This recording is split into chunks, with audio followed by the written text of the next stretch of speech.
Bonjour, vous écoutez le podcast de Virage. On vous donne des pistes pour aller de l'avant et ça se fait parfois à contre-courant. Si face à un problème, quel qu'il soit, vous vous êtes déjà dit « j'ai tout essayé, rien ne va, je ne sais plus quoi faire », alors vous êtes au bon endroit.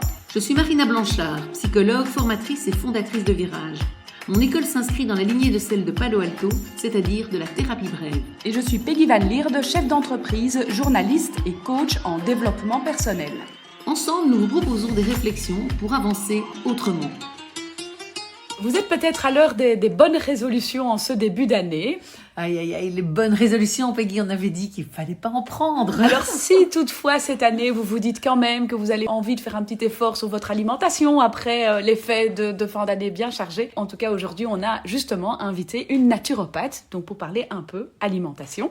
Bénédicte Baudeux est avec nous. Bonjour Bénédicte. Bonjour. Bonjour Bénédicte. Bonjour, merci de m'avoir invitée. Alors, il n'est pas question de parler spécialement de régime ou d'alimentation, là, comme je le disais, mais plutôt de la naturopathie. Est-ce que tu peux d'abord nous expliquer ce que c'est, la naturopathie ? Mais avec plaisir. Donc, en fait, la naturopathie, c'est vraiment une approche holistique de la santé. Donc, on prend vraiment la personne dans sa globalité.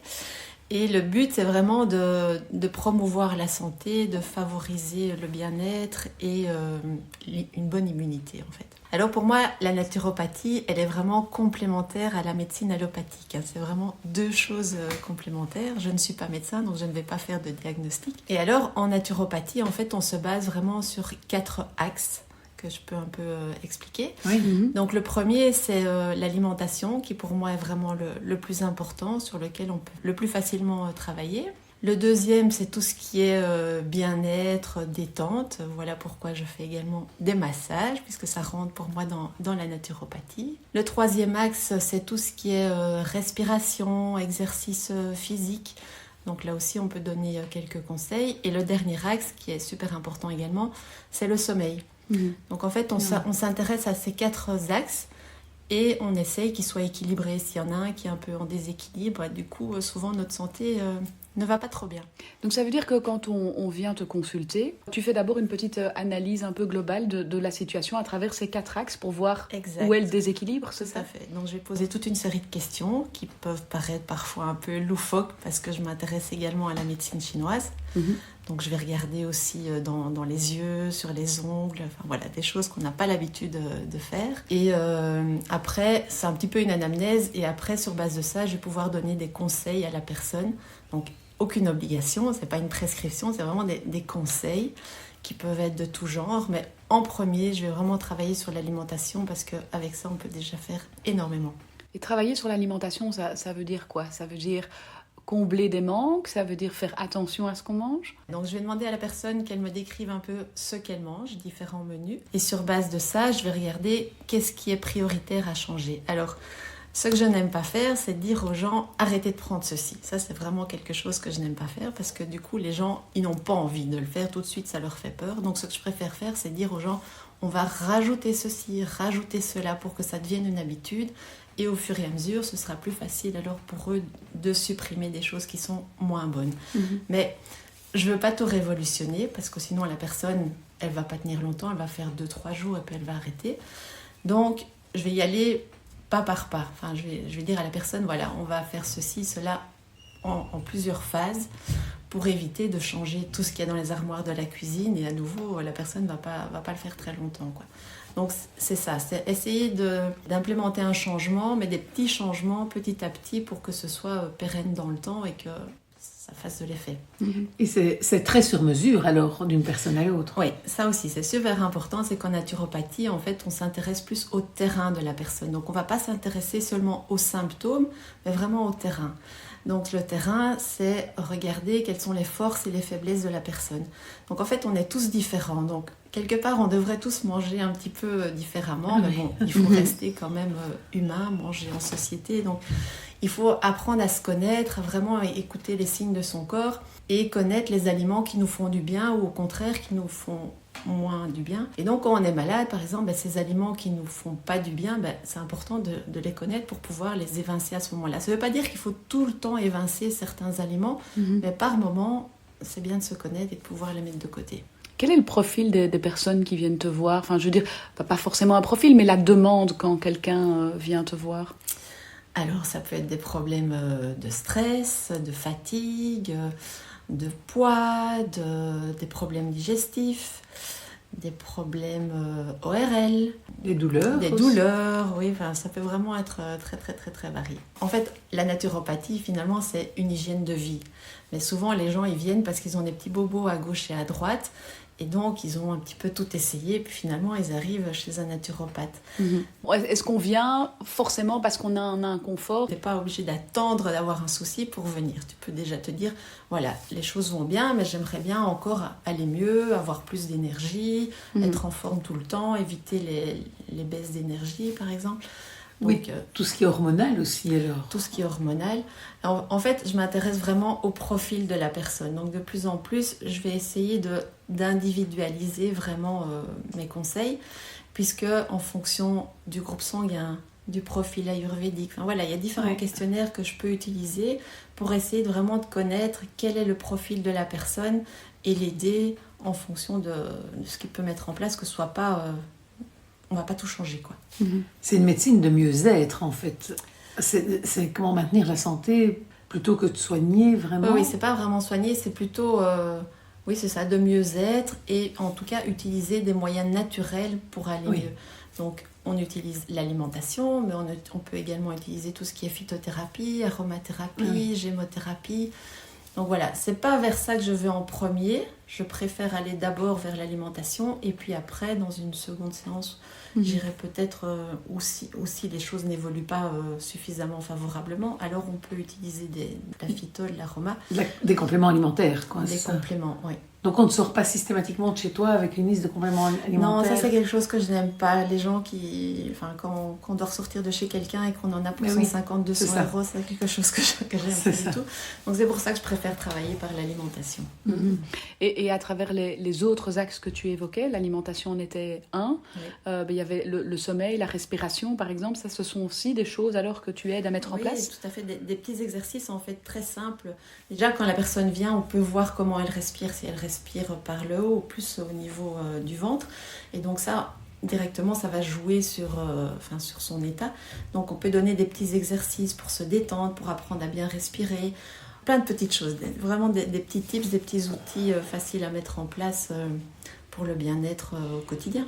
Mais justement, à propos de petits tips, est-ce que tu as des conseils particuliers à donner pour, je sais pas moi, des personnes qui sont un peu en baisse d'humeur maintenant au mois de janvier, puisqu'on est au mois de janvier, ou est-ce que tu as d'autres conseils que tu te dis que tu pourrais donner ici, qui sont justement pas sur mesure, donc je me rends bien compte que peut-être ma question est un peu paradoxale avec ce que tu viens d'expliquer, mais est-ce qu'il y a des choses quand même pour tout le monde? Alors, il y a plusieurs choses. En fait, en naturopathie, déjà, la base de l'alimentation, on s'intéresse à ce qu'on appelle les 3 V.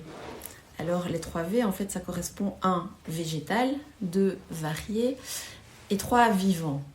Donc, végétal, je ne vais pas trop vous expliquer, vous comprenez, je pense, c'est manger plus tout ce qui est légumes, fruits. Varié, ça c'est super important parce qu'en fait, ça permet d'avoir tous les nutriments dont on a besoin, mais également d'avoir une assiette colorée et agréable à manger. Ça, c'est aussi super important. Et le 3e, qui était vivant, ça veut dire en fait d'arrêter tous les produits industriels. Donc si on a un peu une baisse de morale, allez plutôt vers l'alimentation, ce qu'on dit naturelle. Donc reprenez des aliments, cuisinez-les vous-même plutôt que les produits industriels. Ça, c'est vraiment important en naturopathie. Et puis, pour éviter les baisses de régime, les coups de barre, un peu la déprime qui peut être saisonnière, c'est faites attention au sucre. Alors, le sucre... Ami ennemi, quoi, un peu. Hein. Oui, en fait, le sucre, dans notre société, c'est un peu aussi le réconfort, le doudou qu'on va chercher... Donc je ne dis pas qu'il ne faut plus du tout en prendre, c'est pas du tout ça. Le sucre, on en a besoin, ça fait partie aussi de nos constituants. Mais il faut faire attention à ça. Bon, il faut savoir que notre corps est constitué de tout ce qu'on mange et de tout ce qu'on respire. Et notre cerveau, il fait partie de notre corps. Et notre cerveau, en fait, il est en lien avec nos intestins. Vous l'avez peut-être déjà entendu, qu'on dit parfois notre intestin est notre 2e cerveau, voire certains disent le 1er cerveau. Donc, ce qu'on mange influence grandement notre humeur Et chez certaines personnes plus que d'autres, quand on mange trop de sucre, on a tendance à avoir parfois des coups de barre ou de la mauvaise humeur, être stressé, un petit peu de la déprime. Donc ces personnes-là qui ont cette tendance-là, je dirais, mais évitez d'avoir un petit déjeuner qui est beaucoup trop sucré. Évitez les céréales qu'on connaît bien. Transformées. Voilà, des produits transformés, mais hyper sucrés. Donc au moment même, on va être content, on va se dire « Ah, je suis un peu réconforté, je mange quelque chose de sucré ». Mais on va souvent avoir tendance à avoir un coup de barre dans les quelques heures qui suivent parce qu'on va tomber en hypoglycémie. Là, on va peut-être avoir une fringale, un stress, et on va aller à la machine à graisse chercher du sucre. Et ça va être en fait le cercle vicieux. Et quand on a ces coups de barre, ces fringales, on peut être aussi plus nerveux, plus agressif. Donc c'est vraiment important de faire attention à ça. Donc au petit déjeuner, si vous prenez un jus de fruits frais, j'ai pas de souci avec ça, mais essayez de ne pas le faire tous les jours. Si ça vous fait du bien, profitez-en, faites-le, surtout faites-vous plaisir et n'arrêtez pas tout du jour au lendemain. Mais il vaut mieux prendre un fruit à croquer plutôt qu'un jus de fruits. Les céréales comme ça qui sont hyper sucrées, essayez de diminuer. Donc, ne changez pas tout du jour au lendemain, vous n'y arriverez pas et vous ne tiendrez pas dans le temps. Mais essayez peut-être petit à petit d'implémenter d'autres choses ou de diminuer les quantités. Vous verrez par vous-même, je pense que vous vous sentirez mieux. Et du coup, ça vous donnera envie de continuer, d'aller plus loin. Une habitude qu'on constate chez certains d'entre nous, c'est le grignotage, qui n'est pas forcément toujours bon. Donc, ce qui est important, c'est de laisser votre système digestif au repos. Donc, d'éviter de tout le temps aller grignoter parce que toutes les réactions chimiques n'ont pas le temps d'avoir lieu. Donc, c'est un peu comme une machine à lessiver. Si vous lancez votre machine à lessiver et qu'au milieu du cycle, tout à coup, vous vous dites « Ah, j'ai des chaussettes qui traînent là, qui sont sales », vous ouvrez la machine, vous les mettez dedans. Malheureusement, en fin de cycle, elles ne seront pas aussi propres que le reste du linge. En fait, votre système digestif, c'est un peu pareil. Et même, ça va salir le reste du linge. En plus. Donc, le système digestif, c'est un peu pareil. Si à chaque fois, il est en train de travailler et qu'on vient lui rajouter quelque chose, en fait, il n'arrive jamais à faire son travail convenablement jusqu'à la fin. Donc, c'est important d'avoir vraiment des moments où on se dit, allez, entre 2 repas, j'essaye de ne pas manger. Alors, quelle horreur! On est tous humains, il faut toujours continuer à se faire plaisir. Donc, moi, ce que je dis, quand vous mangez, il faut que ça reste un plaisir, que ce soit convivial, que vous mettiez de la couleur dans votre assiette.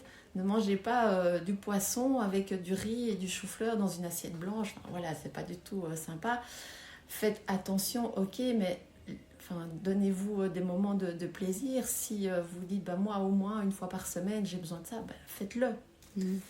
Ne soyez pas trop restrictifs, sinon c'est pas bon pour le moral non plus. Pas toujours facile à faire, évidemment. J'aime bien quand tu dis que de temps en temps il faut quand même se lâcher, parce qu'en thérapie brève on reprend souvent cette idée d'Oscar Wilde qui dit que la meilleure manière de résister à une tentation c'est d'y céder. Et donc on dit souvent autorisez-vous des craquages parce que c'est ce qui vous permettra en fait de tenir le reste du temps. Ou sinon on va être frustré et ça va être encore pire en fait. C'est intéressant par rapport au grignotage de se dire voilà, c'est vrai que ne pas grignoter c'est mieux, si de temps en temps je craque c'est pas non plus la fin du monde, parce que ça je pense aussi d'avoir déjà fait attention à certains moments, etc. C'est pas se dire j'ai craqué, c'est fichu en fait. Et donc je lâche le truc, la naturopathe, c'est intéressant ce qu'elle a raconté, mais voilà, de toute façon j'arrive pas à le tenir. Non, de temps en temps j'ai le droit de craquer et c'est pas pour ça que je peux pas repartir dans mon pied 1 heure après, quoi, en fait, ou demain. Pour moi, la naturopathie c'est vraiment complémentaire aussi à la thérapie brève qui est appliquée ici chez Virage. Oui, mais ça je suis d'accord, oui. Il faut être bien dans sa tête, mais également bien dans son corps. Et donc, c'est important de lier les deux. Et on a beaucoup de monde pour le moment qui est vraiment dans la tête et pas assez dans le corps. Donc, par exemple, aussi, par un massage, ça permet de revenir dans le corps et de faire attention à ça et de lier les deux parties. Oui. On le voit ici, c'est très sur mesure. Donc, chacun a ses habitudes alimentaires. Donc, voilà, si ça vous parle, il vaut mieux consulter et venir faire quelque chose en one-to-one. Et où est-ce qu'on peut venir alors te rencontrer, Bénédicte ? Eh bien, je consulte à Louvain-la-Neuve, chez Virage. Merci beaucoup, Bénédicte, pour tous ces petits conseils. Grand merci et à très bientôt. À bientôt. Pour ne rien rater des épisodes de Virage, vous pouvez vous abonner et également nous suivre sur le compte Instagram de Virage.